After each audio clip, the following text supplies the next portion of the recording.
একটু ধরে রাখেন। ধন্যবাদ জ্ঞাপন করছি।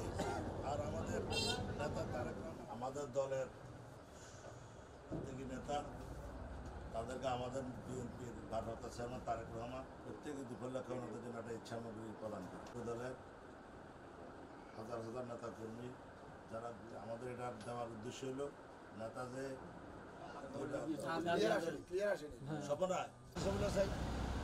দীপুকে নির্মমভাবে হত্যা করা হয়, আমরা নোয়াখালী যার তাদের দেশে ফিরে আসতে পারে। কেমন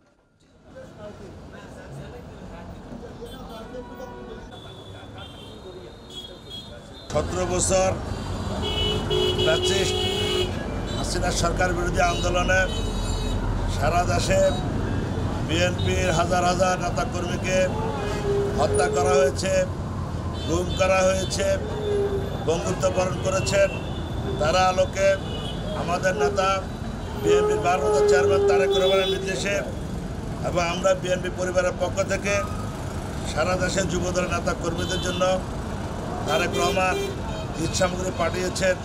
আমলে বিগত সময়ে গণতান্ত্রিক আন্দোলন সংগ্রামে যারা গুম খুন পঙ্গু হয়েছেন সেই সমস্ত ব্যক্তি এবং পরিবারের মাঝে প্রতি বছরের ন্যায় আমাদের বিএনপি ভারপ্রাপ্ত চেয়ারম্যান জনাব তারেক রহমান ঈদ উপহার দিয়ে থাকেন। সেই নিরিখে আজকে আমাদের যে বিগত সময় এই আন্দোলন সংগ্রামে আমাদের যুবদলের নেতা দপ্তরাট এলাকার মাসুদ পুলিশের গুলি দ্বারা ভগ্ন হয়েছে।